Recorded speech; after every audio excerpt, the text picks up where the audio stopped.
Bienvenue sur ma chaîne YouTube dédiée à LibreOffice. Aujourd'hui, je vais vous montrer comment faire en sorte que il y ait un contrôle de la validité des données saisies dans un champ.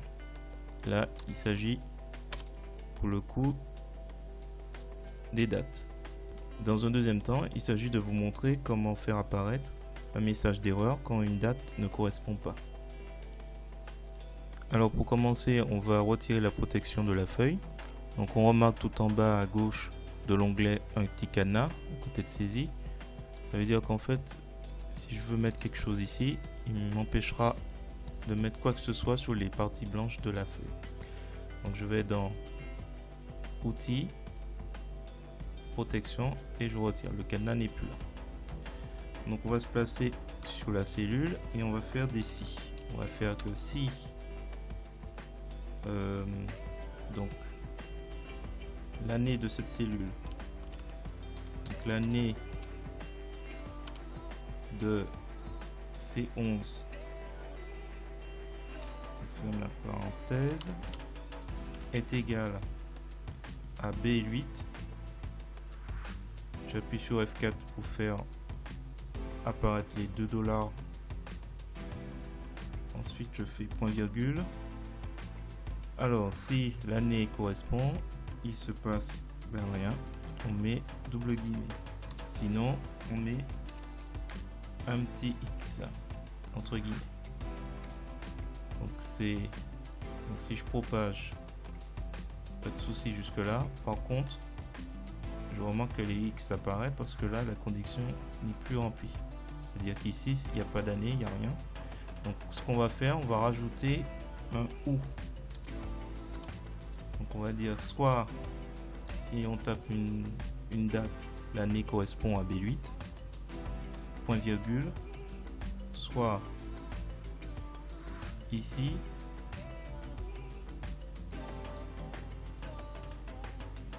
est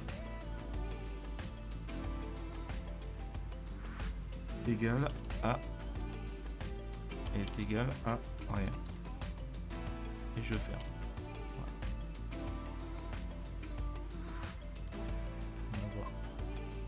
On repartit en haut et on redescend.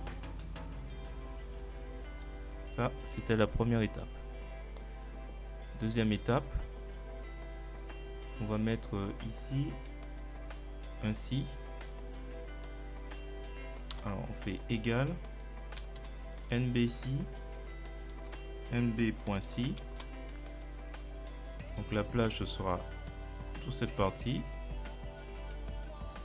toute la plage où il risque de se passer quelque chose. Et après donc point virgule, on observe ce que nous dit l'infovul. Donc là il faut mettre le critère. Le critère c'est simple, s'il est entre guillemets, c'est s'il y a un X. Donc là l'idée c'est de savoir combien de X apparaît. Là il y en a 0 comme on peut le voir. Par contre si je décide de mettre une date qui est différente de l'ensemble, je mets comme ça s'est passé hier. Voilà, il y a un X qui apparaît, il y a un 1. Donc là le chiffre 1 on va s'en servir. Je fais CTRL Z, on va là et on va dire que si NBC est supérieur à 0, il faudra qu'on fasse quelque chose. On va lui dire erreur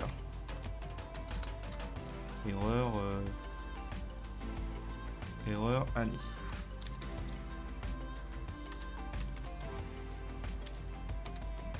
Là. Sinon rien. Donc entre guillemets rien et je ferme la parenthèse. Voilà. Donc on va faire exprès faire une erreur. 25/02 1999. Erreur. CTRL Z. Maintenant on veut faire en sorte que ce soit rouge pour bien attirer l'attention. C'est simple, on va rajouter à erreur année la fonction T. Alors la fonction style, on va commencer tout en bas, fonction style. Alors fonction style, on va lui dire error. Error pour le style en question. Alors, pour savoir, il est juste ici. On va voir ce que ça donne. On va faire une fausse, une date qui change. Voilà. On voit qu'il y a un petit 0 qui apparaît. Alors pour ne pas le faire apparaître, il faut mettre la fonction t entre. Il faut mettre style dans la fonction t. Voilà, il n'y a plus l'apparition. Ok. Donc ça, c'était la première étape. Maintenant, on veut contrôler ce qui est saisi dans la colonne date. Donc là, je vais tout sélectionner à l'aide du bouton Shift. Je maintiens le bouton Shift.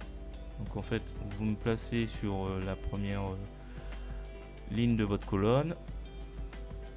Vous observez la dernière, vous appuyez sur Shift, enfin ou majuscule. Vous maintenez appuyé majuscule et vous cliquez. Donc là, on a tout sélectionné. Je vais ensuite dans données, validité, menu données, validité. Et là, je vais lui dire que je veux une date avec une plage. C'était ma préparation. Donc du 30 décembre, vous mettez les dates qui vous paraissent le plus plausible. J'ai mis 2022 en maximum. Ok. Donc ainsi, si je mets l'an 3000, 2505 3000, il me dira il y a un souci. Et si je mets autre chose qu'une date, la valeur est quoi? Alors il est possible de faire un message d'erreur. Donc c'est ce que je vais faire. Donc dans menu données, message d'erreur, je vais lui demander d'arrêter pour éviter qu'il format date incorrect. Copier-coller. J'ai écrit n'importe quoi et il revient comme avant. Donc là on voit que le style il est resté. Ce qu'il faudrait faire, c'est rajouter style par défaut.